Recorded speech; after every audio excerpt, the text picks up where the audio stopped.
All right, everyone, what's up? We are back again with another hard-hitting fAnaticZ podcast, episode 2. My name is Damien James. I'm Frankie. Dylan. Welcome back, gentlemen. Man, the Diamondbacks are crushing. Dude, they're the hottest team in baseball. Literally since Go ahead, my bad. literally since July 1st, 26-10. 26 and 10? Not even just that, it's just like individual hitting. It's just like everybody's on a roll. It's beautiful to see, man. It's even no matter what's happening to us, we're just shaking it off and still crushing teams. Oh yeah. Yeah, and despite the adversity with the injuries we've had with Walker, Gabby Moreno, crazy. And now Marte is a little dinged up too, which pretty much sucks. But thank God those weren't serious injuries. Oh, well, no at least kidding. we tell. Because I mean, Marte last 10 games, 6 home runs, 9 RBIs. He's knocking the cover off it, and you got freaking Jake McCarthy within the last 10, 3 home runs, 14 RBIs. So it's just like That's no matter crazy. no matter who goes up or who goes down, and we have somebody we can plug in and at least who can still get in and just leave, continue where they left off. Yeah, got to give big love to Jake McCarthy. He's stepped up so hard this year. Considering he hasn't even been really in the starting lineup, for him to have that, that mentality to just come in and, be ready and crush it. Love to see it. And especially against that Philly series, too, when you got Schwarber, Trey Turner, Bryce Harper, and as stacked as the Phillies are. I went to the first game we went to and we lost, and just out of nowhere smacked 2 home runs.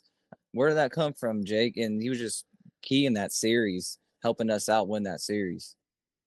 So yeah, and he was sneaky last year, stealing bases and stuff. I really like him. Mm-hmm. He's a solid player, man. Mm-hmm. Yeah. Not only that, but like with our hitting the way it is, we're getting all of our. I mean, aside of Gallen getting dinged up, we have our staff coming back. Kelly pitched a good game the other day. Erod's back on for start number 2. He did well for his first start. I love Erod. I think he's really going to be key for us going into the final stretch of the season and in the playoffs too. Love it.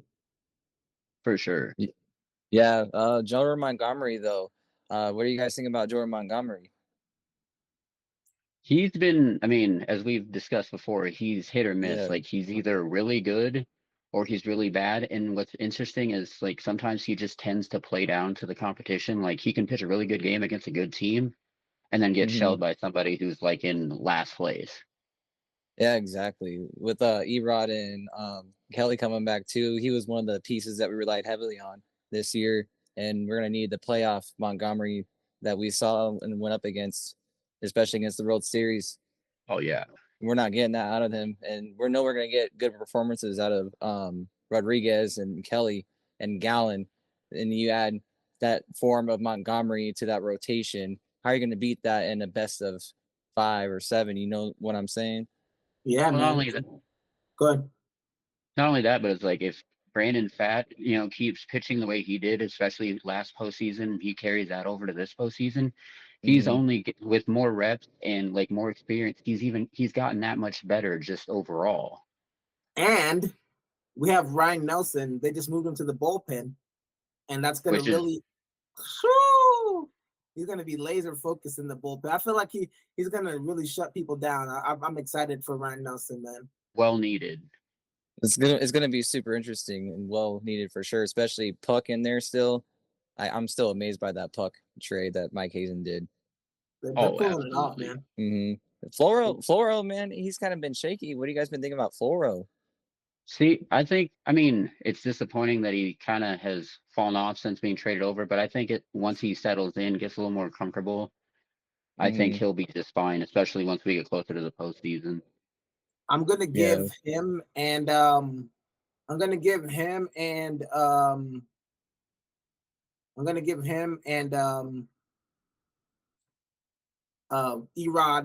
not Erod.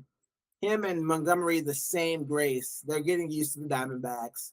They're getting used to the guys they're playing with and whatnot. So I'll give Floro some more time before I start. Right, and not only that, but it's just like if they they don't know if they're coming in just for a rental, if they're going to actually be here long term. So I definitely get how that can mess with their psyche. Yes, and Definitely with the closer situation too. It's looking like Justin Martinez is the guy. Maybe, possibly. I'm okay It's a with that. question. It's a question though, because there's a lot of teams that are in playoff position that already have a solid closer right now that don't even have that in question. So, especially when you're in the playoffs and you're kind of in closer by committee. Yeah. You wouldn't think it's got the teams like disadvantaged when really it's not. And especially when you get closer to the end of the season, when you're fighting for that position, having a lockdown bullpen and good defense is definitely going to be the key to hold on to that spot. Definitely, 100%. Our defense is pretty good, man. I'm actually pretty impressed. We'll get up 11-5 or 11-5 and games like that. It's just like, damn, like we're shutting down teams like Philadelphia with great offenses and like 3 or 4 sluggers, and our pitching hasn't been the world's greatest, and we're still finding a way to not get beaten. Even like the Rockies yesterday, we beat them 4-5. We just keep clawing and scratching. It's like, I love this team, man. I love this team. For sure. They never give. Yeah, it's crazy. You would think with, like I was saying, facing the adversity with all the injuries that we're facing with offensively, like we just find a way to win games. Never say Diamondbacks. Just imagine if we have Walker back and Ketel, hopefully nothing too serious. Gabby Moreno, like those 3 coming back full force offensively with Erod and Kelly going into the playoffs. That's a dangerous team right there. Like Tori said last year, a connected team is a dangerous effing team. Oh yeah. So yeah, I can't wait, man. And speaking of getting hot, the standings. Have you guys seen the standings? Are you talking about the power rankings or the actual standings? The NL West standings and the wild card. No, lay it on us. I have 3 games. I just want you to say. Oh wait, 3. What was it? 3 games behind the Dodgers. 3.5 yes, behind sir. the Dodgers. Yes, sir. 3.5 behind the Dodgers. But the Padres, though, the Padres being a pain in our thorn. Yeah. Oh yeah, we're tied for that first spot, aren't we? Yeah, we're tied for that first spot with the Padres. Atlanta's got that wild card 3 spot. They're barely hanging on without Ronald. They're trash, bro. I ain't gonna cap. I'm done. I don't believe in Atlanta anymore. I'm off the Atlanta train. I felt it. I felt it instantly the moment when Acuna was out for the year. He's the heartbeat of that team, and they're just finding. I mean, they got great pitching. They got Chris Sale, Max Fried, and all that. And Swallenbach's been okay, but just the offense is just lackluster. He's just the momentum. He carries the torch for the Braves for sure. So but the teams behind him, like the Mets and the Cardinals and the Giants, they're 3 games behind the Braves. I can see the Mets. What are you guys thinking? I can see the Mets getting hot. Really? Honestly, I mean, they score a lot of runs when they're good. You guys might not know. St. Louis. You guys might not. Sleepy. You guys might not know, but Mets struggle against righties. They struggle badly against righties. So yeah, they got JD Martinez and Tommy Pham, crush lefties. Yep. Their lineup is very heavy on lefty. So they facing the right, they're gonna struggle so bad. So between St. Louis and San Francisco, I'd say San Francisco, they're gonna sneak in. We're gonna have a wild west in that wild card spot. For sure, it's gonna be awesome. I can't wait. That's gonna be crazy. Just imagine having those 3 teams up in there. I imagine it, but I don't even feel threatened by any of those teams. I think the Diamondbacks can smash them all. Oh no, we did last year. Yep. We made people look crazy in the playoffs last year. Oh yeah, and look goofy. Just imagine if it comes down to the last game of the year, just like it did last year. I would hate that. I would absolutely hate that. And you know who we haven't mentioned, and from what I was saying from episode 1, that really needs to get going? Corbin Carroll. That man is finally creating chaos on the bases and finally slugging. Yeah. Finally, it only took him half the year. But yeah, man. But right now is the time of year where we need Corbin Carroll. Yeah, that's what we have. Best time of year. Yeah, 100%. It's like from the first game of the season, it's just a small sprint. But once you get to that halfway mark, it's starting to get a little serious. And people don't realize we went to the World Series last year. We played more baseball than every team except for one. So you gotta get back into the groove, get your body back right. So I'm sure that he's looked at his last year. It was like, damn, I was balling. I can't go out like sad this year because it was looking bad at first, man. It was looking so bad. It was like hard to watch. But he's Corbin Carroll, man. Ain't going nowhere. Oh yeah, no, it's nice to see him get that confidence back. 'Cause I mean, especially with hitters, all it takes is that one hit or two, just to get that confidence back, and then you feel like you can just hit anything. Yeah, and if you got people that just were picked up off the scrap heap, like Josh Bell, freaking knocking the ball, getting a hit each game. What's he got, like 9 hits in 10 games or something ridiculous like that? 10 games as a Diamondback, his batting average, and let me see, 286. His old on base plus slugging is almost at 1,991 with 4 home runs and 7 RBIs. Almost at 1,000 at on base plus slugging. It's So wild. this man is on fire. I compare his addition to, years back when we initially acquired JD from the Tigers. JD Martinez. That's right. Yeah. That's right. I'm not used to hearing JD Martinez Tigers. It's been so long. Yeah, right. It's been a minute. Mm-hmm. Yeah, his first game when he debuted with us, 2 home runs right off the bat. Right, like, hey guys, which is crazy. What I'm gonna do. Yeah, great. But just imagine Christian Walker comes back though. That's your DH. That is your DH, crazy, man. That is insane, man. And that's what we've been lacking this whole season. Right. And like we were coming into this situation when, oh no, Christian Walker got hurt. And like we didn't know at the time Mike Hazen was going to make a move. Nobody knew. And the trade deadline was looming, last minute decision, breaking news, Josh Bell. And next thing you know, breaking news, Christian Walker, minor injury. And everyone like, thank God, great news. And now it's not long term. And now the scenario is like, oh, we can plug in Josh Bell at DH. And it just all works out, man. And now we're not in a situation where now we're not without Christian Walker into the playoffs. And now we have both, and not just relying on Josh Bell. And now we have that defense at first base too, where Josh Bell doesn't really have necessarily on the defensive aspect, but both behind the plate at bat, which is crazy to me. So, yeah.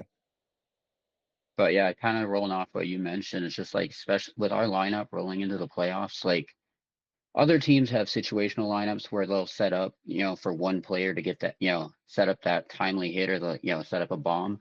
But it's just, there's so many guys in our lineup that you can't plan around, because if you put them on base, the next guy is just going to launch it right over the wall. Mm-hmm. Right. I hope that we get. I hope that Lourdes Gurriel Jr.'s injury wasn't too serious. He got injured too in the same game. Oh, I forgot about that, man. So many injuries. It's so crazy, man. Can't even keep up with all of them. Yeah, what's going on with Lourdes again, man? That's one guy I didn't put down on here. I don't remember exactly what it was. Yeah, I think it's like it was a hamstring. It was like hamstring tightness. It wasn't even like.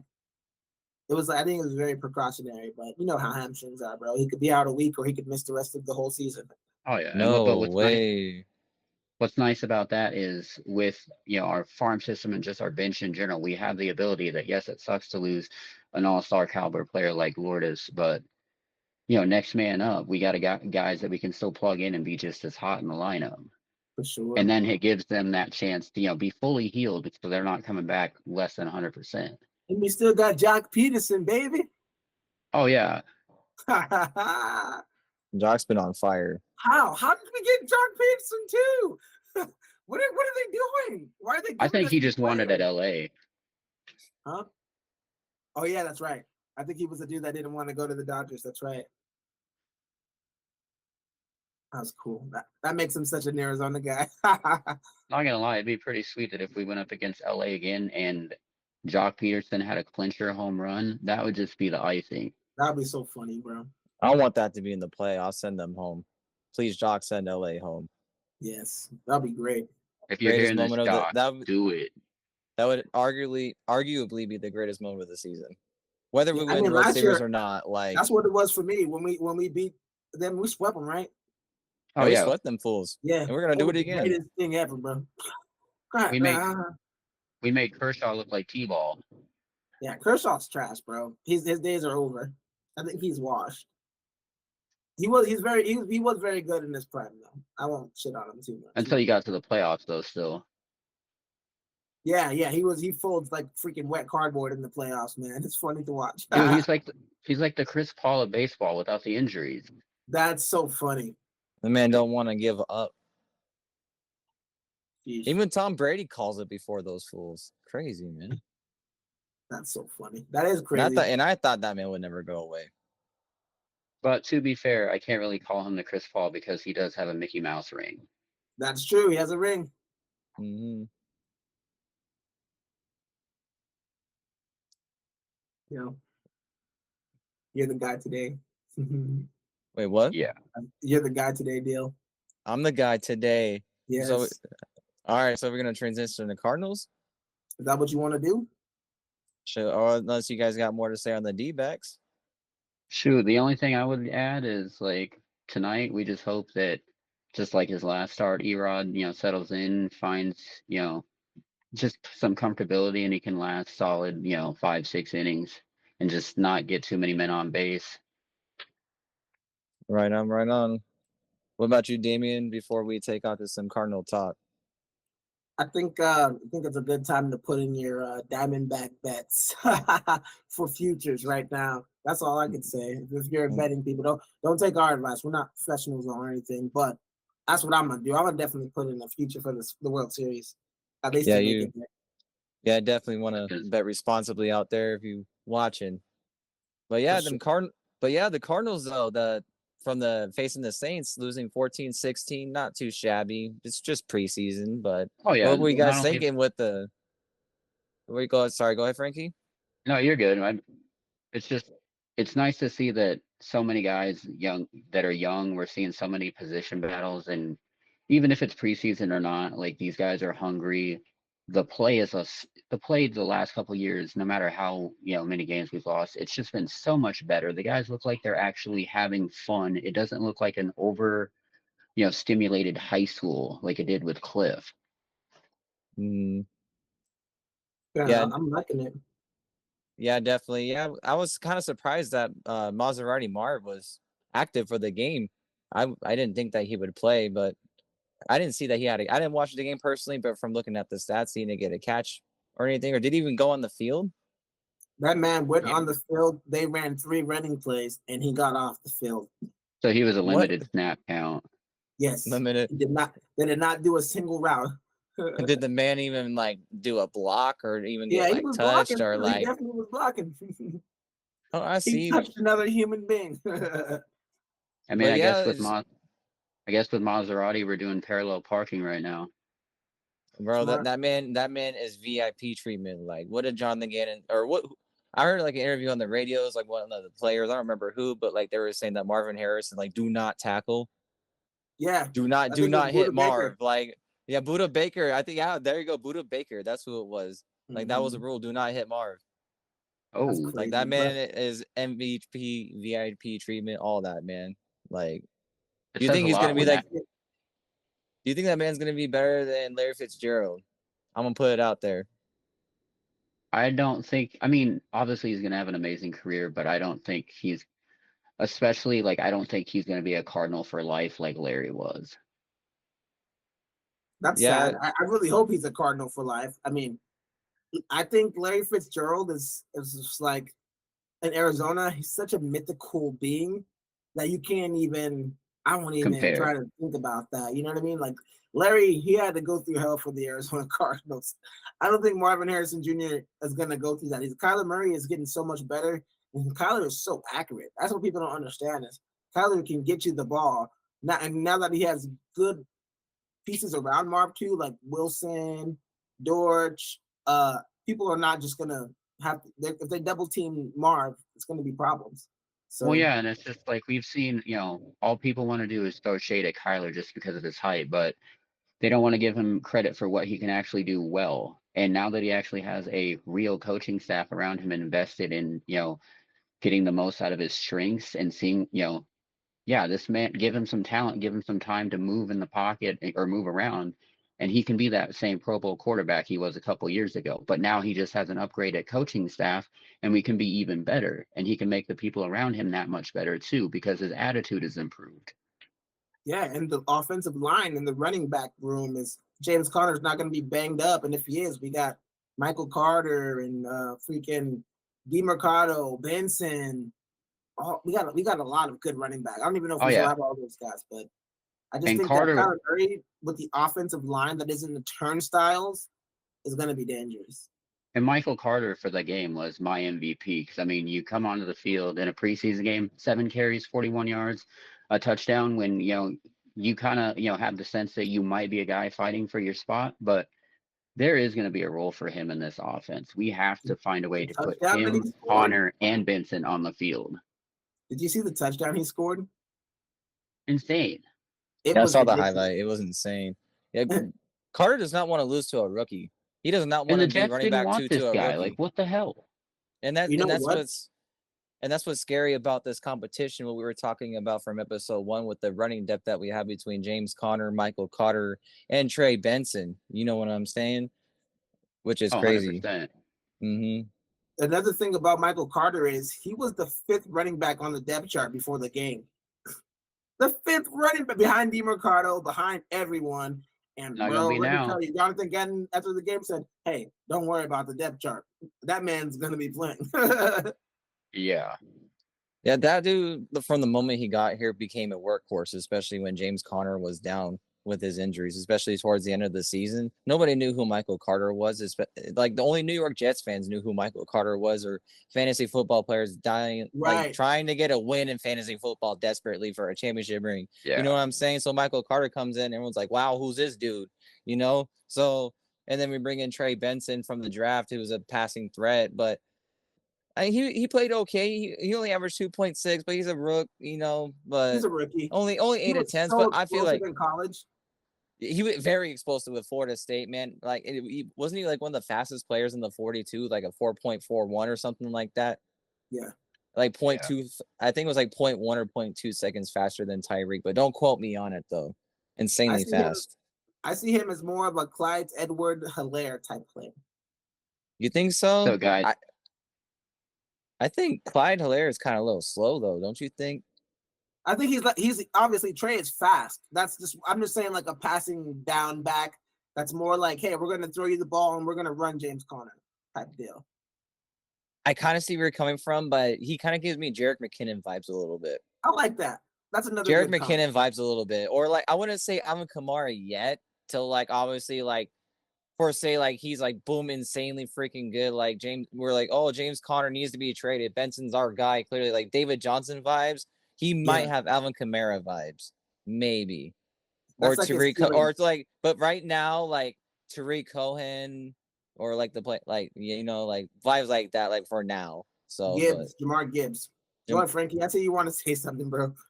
Oh no, you're good. But yeah, just to add on to the, I mentioned or missed a piece. How we were just talking about running backs.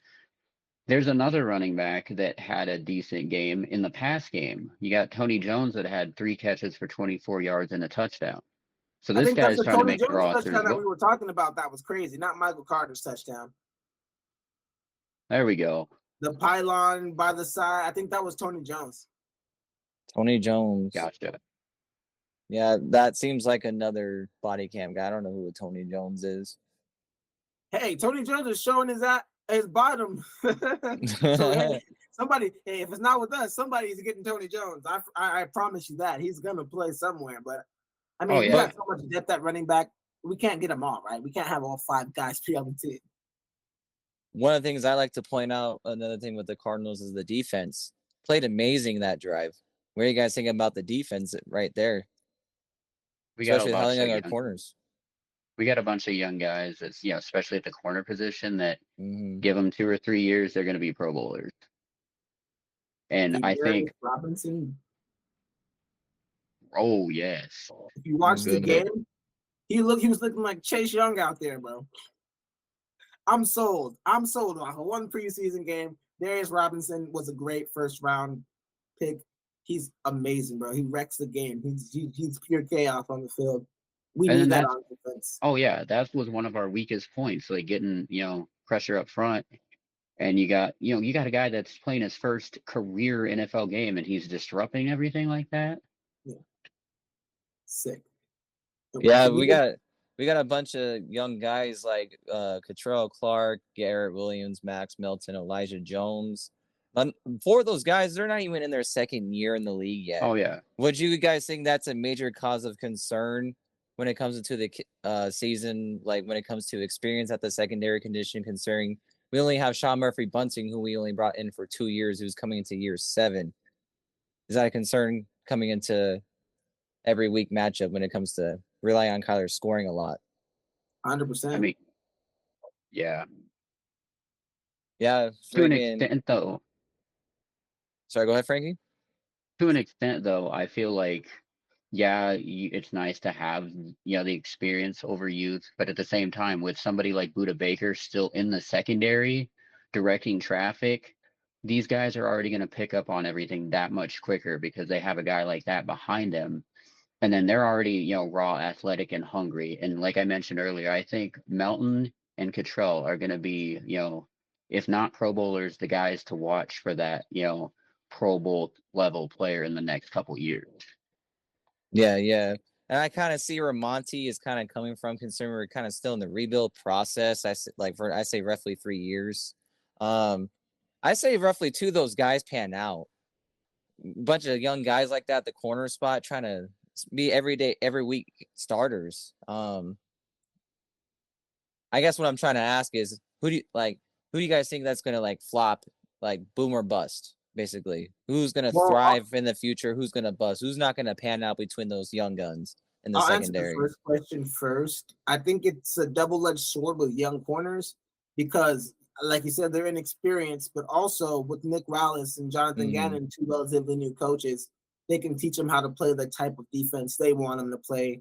They don't have another system from another team baked into their head, and if they can learn fast enough, and if they're going against R1s on the wide receiver in practice, they're going to get torched enough times to be able to go against, a worse wide receiver core and still hold their own. So we'll see. And I think Max Melton's going to shine. We just got a cornerback from the, I don't know what league he's from. XFL, I think it's Delonte Hood. I'm interested to see what Hood do. We just got him like yesterday or the day before. And so we'll see. He's another guy that's kind of got some experience. So it'll be good to push those guys. I think Max Melton's going to shine. But he's injured, so he might start off really bumpy. So that's my prediction. I think Max Melton will start the season kind of slow because he's injured right now, and then he'll burst onto the scene. But yeah, as you mentioned, just right now, the fact that they're bringing, another veteran guy in, to not, with a lot to prove, that's not only going to push, the veteran, but the rookies are going to be like, oh, okay, so if I want to make this opportunity and have a real shot in this league, like I'm going to have to, play like my opportunities on the line every week and week out because there's going to be the next man up looking to take my job. Definitely. Yeah, friggin'. But Brandon, I mean, I was thinking where I was trying to get. I blanked my front question, y'all. I had a question. I had a good question, but I freaking blanked it. Marco Wilson. He was at the Olympics looking. You know how he does his like fashion stuff. Oh man, he's like a fashion model now, I guess. But I still have his autographed rookie card. You kind of added. I remember my question now. I was saying because you said Marco Wilson, so it kind of added to my question. I was mentioning these young corners because we have not that it matters because it's a different regime, but Cardinals have a history of drafting bust corners. You mentioned Marco Wilson did not work out. Another that comes to mind is Brandon Williams. Do you guys remember Brandon Williams? Do you remember those guys from the Steve Keim era? Yeah. Do you remember Tay Gowan? Tay Gowan was terrible. Tay Gowan was poor. Let me add that to the notes, man. Tay Gowan. Hey, he was supposed to be the next.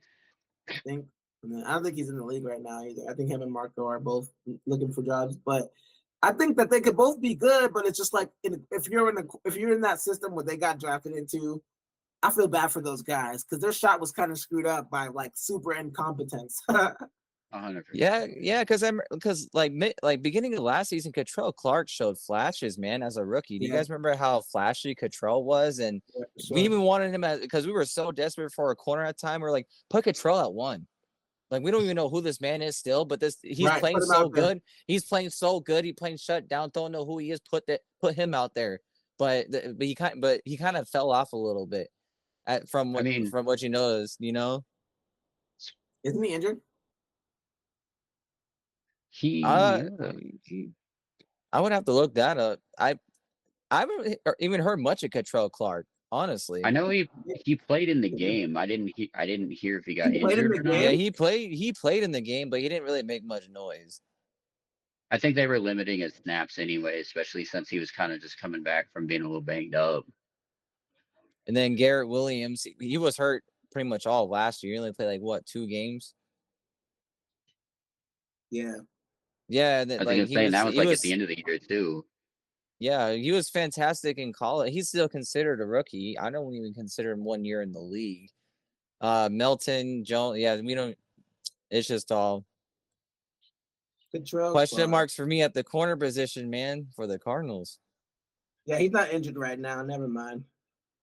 Unless they're not. Oh, yeah, they don't show you injury reports in the preseason. That's right. On what up? On NFL.com. NFL.com. Shout out to the NFL. But yeah, man, who do we play next week? Indy. The Cardinals. Who? Indy. Indy. Is Richardson still recovering from his ACL? I think he's playing, but I'm not. You think Kyler's going to touch the field at all? Absolutely. He has to touch the field, in my opinion. You think Kyler's going to play this preseason? Has to, in my opinion. I hope so. To. I don't care if it's 1 drive. Has to. Listen, Kyler has to get that first hit in out of week 1. Has to. He was recovering all of half season last year from that ACL injury. Had to get that first hit out of the way. Didn't really get a full 16 games out of the way. So he was killing though in the last game. He was killer, but he only knocked out half the season where all these other teams were really mentally prepared for the playoffs when we were in position. So now he gets a fully refreshed start week 1 with these guys, and freaking lost train of thought again, y'all. It was one of those days. I'm gonna ask you guys this though. So it's one of those days. You guys are mentioning you think Kai's gonna play in the preseason. What do you guys think on those reports that have supposedly said that we're shutting him down until week 1? Nah, I don't put it past them. I wouldn't. It's not a good idea, in my opinion. What good will it do not playing Kyler? What will it good not what good is it going to do not playing Kyler though? Besides, he's not going to get hurt. I think that's it. I think he has to get that first hit out of the way of the season, and he's got to at least play a drive with Marvin Harrison. I think they'll play like a series, maybe. Game 3. Yeah, the game 3 is usually when the starters play, anyways, right? I was gonna say, as you mentioned, if nothing else, like a drive or 2, that way he can at least see, the routes that Harrison, Michael Wilson, Trey are gonna run. I would be surprised if Jonathan Gannon didn't put them out there at all. He doesn't seem like the type of guy to just skip preseason. True. Who knows, man? Yeah. I would really love to see. I want to see James Conner just run everybody over. You know what's insane about James? Sorry, go ahead. You know what's insane about his season last year? What, he missed 4 or 5 games and he still went over 1,000 yards? Yeah, he's insane, man. And he was carrying guys with him half the time. He always does. But I remember the first time I saw him play, he was a Pittsburgh Steeler. I was like, yo. It's not even just that. It's just like the dude, he kicks ass on the football play, cancers ass, and he just keeps going. I know, it's crazy. And he's saying he wants to be a Cardinal for life, but he understands it's business if they decide to move on from him Would Dude, you if guys they move on personally? from him, they are dumb. Really? Why do you say that?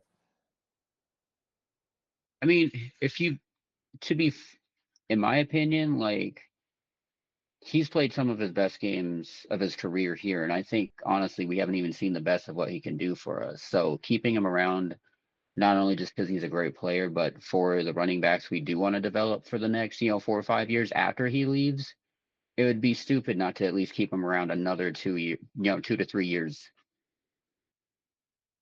Yeah, I mean, I guess be a little more patient having him.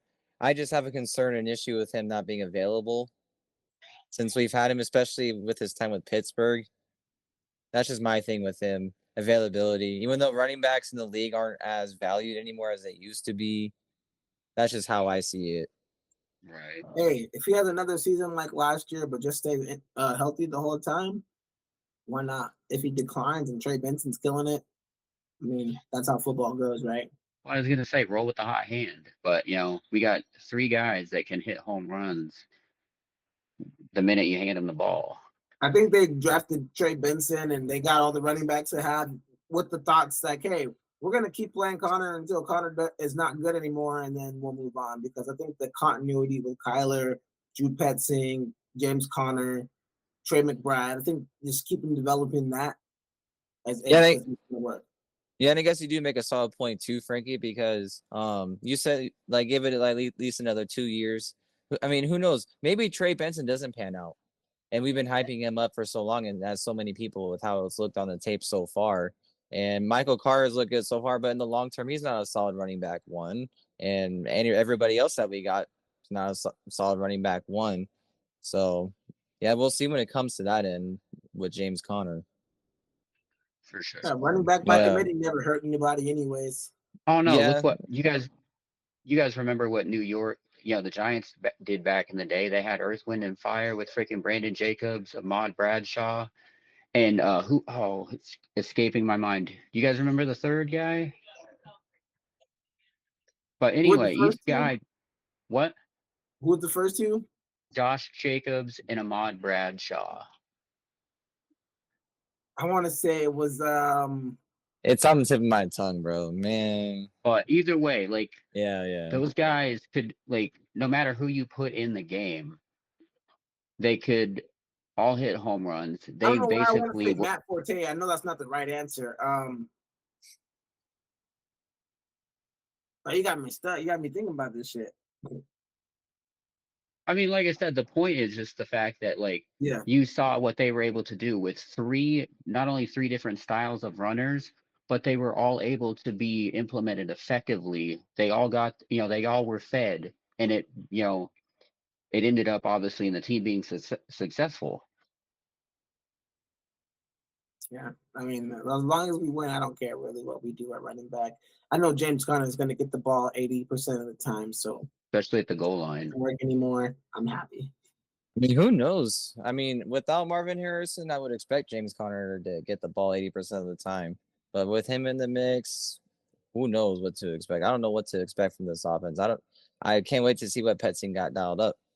By the way, speaking of Petzing, what's up, man? Give it to us. Did you guys hear that Petzing was ranked a top 10 coordinator going into this next season? No. Really? Yep. That's good. I think he's ranked great. in the top 10 because they took into account, what he already brought to the table as a quarterbacks coach in Cleveland, and then what he was able to do with limited resources last year, and then what he got out of Kyler once he came back. I could see why they put him in the top 10, and I can't wait to see what we can do this year with even more weapons. Yeah, especially what he had to deal with Deshaun Watson in Cleveland too, for the time being. So this ain't the first time in the rodeo where he's got to work with multiple quarterbacks. So yeah, I can see it. Plus the offense, like the numbers just shot up once he got his starter back. So 100%. He didn't really work well with Watson though. Watson never really played good when he came back from his suspension. Now thinking back on it. Yeah, he hasn't played really well yet. Yeah, he's still not panning out, but Nick Chubb though will always be Nick Chubb. Like Petzing. Yeah, I was gonna say. Great prize story with Nick Chubb. Like Watson's kind of been a completely different person since the whole situation in Houston happened anyway. So whether that's on coordinators or himself, it's all whatever. But I think honestly, like he's going to hold that spot and probably move up depending on, we've got some serious weapons and we can move the ball. So teams For are going to have sure. to figure out if they want to defend the pass or defend the run. And just think about it. I think Joe Flacco was throwing the ball, and when Joe Flacco was in, they were freaking balling out. And Joe Oh yeah. Flacco's old and kind of done, but when he got in there, Petzing was drawing it up, and he wasn't doing too much. I think sometimes and that kind of has that doing too much bug too, but I think that he's been getting it under control in the last couple of It's seasons. kind of got that less is more mentality. Yeah, I mean, he's got better teammates now. Yeah, true. Yeah, I can kind of see it dialing up, especially with having Gannon and Nick Rallis. I almost forgot to say Nick Rallis. Yeah, Nick Rallis. Yeah, I see what Petzing dealt with the Cleveland we were just talking about. The culture that Nick Rallis and Jonathan Gannon were around in Philly with that Super Bowl run. And it's all looking good. It's all looking good with what this team is looking, what this team has with coaching and what Kyler has and all that. Oh, and one more big camp battle we haven't touched on yet. Who do you guys think should be Kyler's backup based on one game so far? It's tune time, baby. Yeah, honestly, I go with Clayton Tune also. Desmond Ridder, he didn't look it. He never was it in Atlanta. I can kind of see. I mean, I want to give him a little more time, give him another week. But if he's still showing what he showed us his last game with us, I can see why Atlanta fans were just fed up with him. I say Tune for sure, but I don't think that Desmond Ridder should be cast aside just yet because he went against the same starting lineup on defense, and that's one of the best defenses in the league. Nobody's going to look good against them.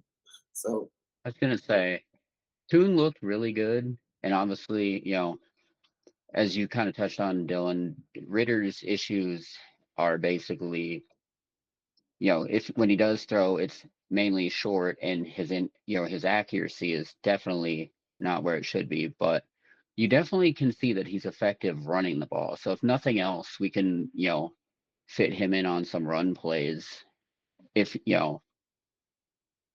but when it comes to overall quarterback ability, definitely I think Toon does have the job at hand. Yeah, I can see it. But like now I think about it, trading. I mean, at least no matter how Ridder plays, trading Rondale Moore, we don't lose the trade regardless, no matter how Ridder plays out. Right, because he got hurt. So yeah, so that which sucks for Rondale, but y'all see Hollywood got hurt. Poor guy. That's a bullet. Hollywood got hurt. Hollywood got hurt. He's out 4 to 6 weeks. Yeah, I'm not surprised. I'm not surprised. His collarbone or something crazy. I don't know. Now, who they have a wide receiver now? The Chiefs. Worthy. Everybody they had last year in Hollywood. Did they sell Kadarius Toney? They got Tony. They got Rashee Rice. They got freaking Sky Moore still, which I don't know. People have been waiting for him to break out for 3-4 years now. So a bunch of young, fast dudes got it. Yeah, it sucks that Hollywood got hurt because they said that he was breaking out in camp, like he was going crazy. Oh, it's not even just like, it's crazy because it's just, people were just, because Mahomes was going to be with him, they were taking, Hollywood in like the 3rd or 4th rounds for fantasy because they, and even I in some spots, the potential is there to get really good yardage, but now that he's hurt, you never know how he's going to come back or how long it's going to take for him to be comfortable. Definitely kills my 1,700 yards prediction for Hollywood 4 to 6 weeks. That's definitely not happening now. That's right. We did touch on the first episode. Yep, that's dead. R.I.P. Who got that call? Okay, yes, sir. Did I not say he can't stay healthy? I said, watch it. You did say that he couldn't stay healthy. Yes, sir. That technically does make you correct. I have to look back on it, but I said it depends how many games he plays. So yep, you did say that. Yep. And shit, he's already out of 4 to 6 of them. Mm-hmm. Yeah, he definitely can't reach it now. Definitely. What's up, Frankie? You were about 200 yards a game. What's up, Frankie? You look like you're about to say something. Oh no, you're good. Oh, sorry. I thought I heard you say so. No, I'm just laughing over here. Oh, I got you, man. But yeah, looks like we covered basically everything with the Cardinals. You want to talk Heck about the yeah. boys that won the gold medal for the city? Then we'll talk about the Suns. Let's do that. Let's do that. Oh, So and Insane though. KD and Book winning the gold. Now we just need our right. own ring in Phoenix. Yeah, What's crazy definitely. is Steve Kerr said that Devin Booker was the unsung MVP of the tournament, and that was really something I wanted to hear because Devin Booker was so great for the Olympic team. I hope he can Oh kind yeah. of transfer that role player mindset to the court with Bill and maybe teach it to Bill so he can do it.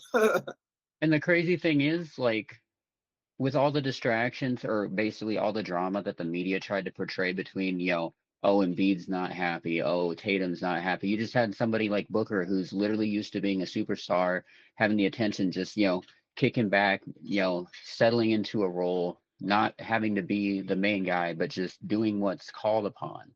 You're not used to seeing that side of Devin Booker, but it definitely earned him a lot of respect and worldview. Thank Kyle Kuzma. Kyle Oh, Kuzma Kuz, yeah. put out a tweet before the Olympics saying, "Man, all these superstars, somebody's going to need to, do the dirty work and be defending." And Devin Booker replied 3 words or two, That's yeah, me. 3 words. I'll do it. I don't know. I don't know if you guys noticed, but do you guys see how much happier KD looked playing with Steph Curry again? He looked happy, Oh, but it man. wasn't because of Steph Curry. It was because of Anthony Edwards. He's, You think? yeah. And Anthony Edwards was constantly he, cracking jokes, rubbing his back, listen. looking at him like, "This is my I idol." know. I know we have Tyus Jones. I know we have. I've been so stuck on this for so long about Curry possibly leaving, depending on the direction they are. Um, but the play I saw when KD made like or not KD, when Curry, it was a 3, and the way he was like all hyped up towards Curry, I was like, yeah, we don't see that side of Kevin Durant in Phoenix that much yet. So See, if okay, but I think that was just because of Vogel. you think He made so, his vocal, bro. bro, I honestly think I think if Curry does not want to be in Golden State, and if Durant is still here, do you guys honestly think that he could end up being here? Ishbia I got think that he'll go dough. play with LeBron. You think he goes play with LeBron over I KD honestly, again? he would pick us, but, it just depends on what Ishba would have to pay in luxury tax to make it happen. Bro, if he can buy the Coyotes and be like, hey, Right, he come can get talk to Steph me, Curry. you can get Steph Curry. Well, listen, getting Steph Curry is more of a priority than buying the Coyotes, in my opinion. But that's just If me. Steph Curry came to us, we basically have an Olympic team starting lineup. But You're not wrong. Devin Booker, freaking KD, Steph Curry, bro. Give me that all day. That's Bradley unfair. Beal, even if he plays at least 60 games. Dude, That's Beal's not got I to almost prove for it to me this year before he's back even in a conversation for me. I love how I didn't even mention Bradley Beal because dude never plays. That's Like so for funny. real. Dude's so great. He's a baller when healthy and when he's feeling it, but just never plays. Like, I think Bradley Yeah. Bill will come out with something to prove this year, and I think that's good for everyone. Well, not only that, but just like the entire, the vibe in the room's different this year. Vogel's gone. We have a hometown guy as our head coach now. That's huge. And I like what he did with the staff. Did you guys hear he brought in James Posey and Barry as Yeah, assistants? Brent Barry, yeah, and James Posey, yeah. yes, I saw Like that. just to have, polls like that, bring a closer connection to the players themselves. I love it. For sure. One I of the think, thing one of the things I randomly analyzed with the loop with the when it relates to the Suns with Celtics winning the championship, and the way Luka balled out and all that. With the draft class that we had, it's completely random. We passed on Tatum for what was it? Tatum for Josh Jackson, yeah. Yeah, that And was then it. we That was passed, it. and then we went for Ayton for Luka, right? yep. So And then, just imagine if we didn't pass on Luka and we bro, took Luka, not Ayton. We would have had Luka and Booker, okay? you're missing So another one too. what am I missing? We took Jalen Sticks over freaking Tyrese Tyrese Halliburton. That too. Just so imagine if we had They ended up Halliburton. on the same team, which is hilarious. So imagine if Like we had Hallie. Hallie and Imagine. Booker and KD. Like, You know what? Yeah. I would rather still have Like- drafted Ayton over Luka to this day because we went to the finals with that team. Who knows what we would have done with Luka Doncic? Probably not go to the finals. I still don't like Luka. Great player, but his attitude just Luka barely went to the finals this year. We went to the finals before him with our pick, so I think that we could have won that finals if we didn't choke against the Bucks. We were up 2-0. 100%. And DeAndre Ayton made a playoff game-saving play. Hush. I can kind of see why you still prefer Ayton because we never like knew what to get out of Luka, but seeing today, man, like we still should have gone Luka, man. I don't think so because Okay. I think that Booker would have left our team. I think that Luka and Booker can't exist on the same team. They dislike each other so much. Not even just because of that, because they probably wouldn't have gone down like that. They'd be teammates. They like each other. I just think that Luka needs the ball 90% of the time he's on the court. Like Kyrie Irving had to adjust to it. He's way too a ball dominant player. Well, I think it's just competitive spirit, honestly, just how they compete against like another person. You feel me? Right. Like if Luka was drafted day one with Booker, maybe they would have gotten along. They would have been boys. I think they so would. Like I don't. Yeah. Sorry, wait. What? I feel like everyone was trying to what? I agree with you. I think they would have been friends, but at the end of the day, Luka is a better. Like if we just go 1-for-1, Luka's probably better than Devin Booker. So it automatically will become in isolation. Yeah. And Devin Booker is still good enough to have his own team, so he's not going to want to be number 2. Well, when he's been here number 1 for years. Booker running the point never worked though. So him being a shooting guard and us needing a point guard, he can't really expect to get the ball much when most point guards are ball dominant and shoot the ball a lot. You feel me? Yeah, I think Booker could be effective as a just like a shooting guard that doesn't have much responsibility. Let Luka do everything, but he wouldn't be Devin Booker. You know what I mean? Yeah, that's just crazy though. All those drafts, those guys we barely missed to the squad we could have had now with KD added. Bro, just think about if we would have just drafted Tyrese Halliburton instead of Sticks. Oh my God. Our point guard issue would be solved. We probably would have won the finals. I don't want to use the word hate. I don't want to use the word hate, but it makes me despise McDumbass. I'll just say that McDumbass a lot more. So yeah. Funny. McNutburger. Friggin' Dragonbender, Marquise Chris, bro. Alex Lynn. Dragonbender makes me want to snap my laptop in half. Oh, Bender. What a bad Bender, insert girder. Him and Alex Lynn trying to get offensive rebound, trying to tip the ball in and still brick it. Oh my God. Like, my goodness. There could not be any worse. Dude, with how many bricks they hit or laid out there, we could have made millions of houses for Habitat for Humanity. For sure. And all the situations they fumbled, like Goran Dragic. Dude, and they did that to Dragic twice. They flipped him over twice. Eric Bledsoe, they fumbled the bag. F him and his crap-ass haircut. Yeah, speaking of us doing Dragic dirty twice, at least we didn't do Isaiah Thomas dirty twice, though. Right, for sure. Yeah, he left on better terms, but I just didn't play him. Dude, he played 30 seconds the entire month he was here. That's not effing him over. At least he was on the team. I would at least seen like 10 minutes to know at least a sample of what we could have possibly got.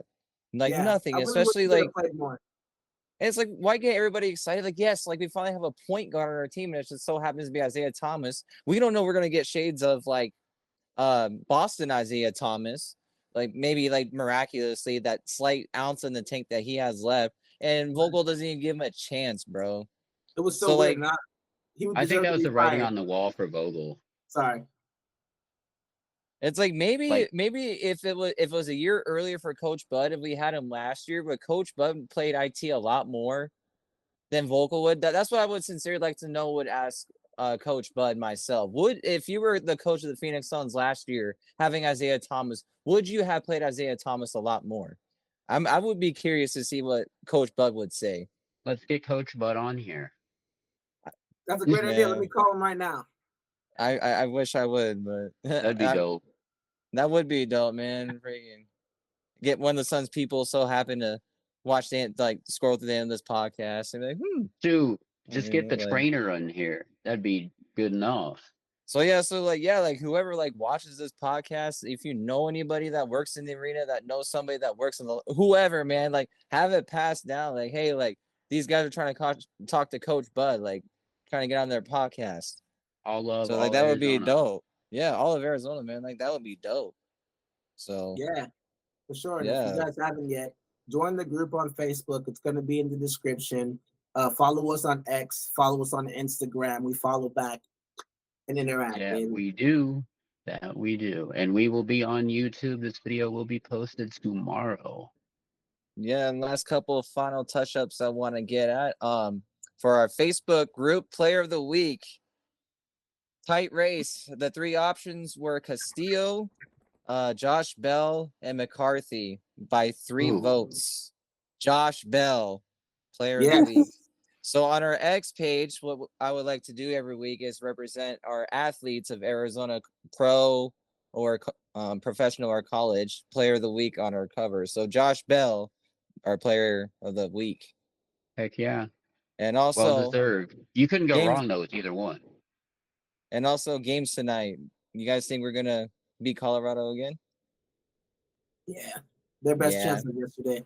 I think Erod goes 7, allows 1 run. You said what now? Sorry, it cut out a little bit on my end. I think Erod goes 7 innings and only allows 1 run, gets about 5 or 6 strikeouts. And so you think Erod's gonna torch Colorado, huh? Oh yeah. Keep the train going, keep it hot with the Snakes into September.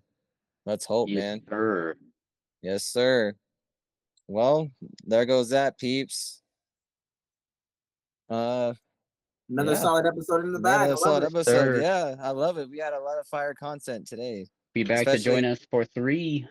Yeah, especially missing last week. So made up for sure. Next week. Yeah, same time next week.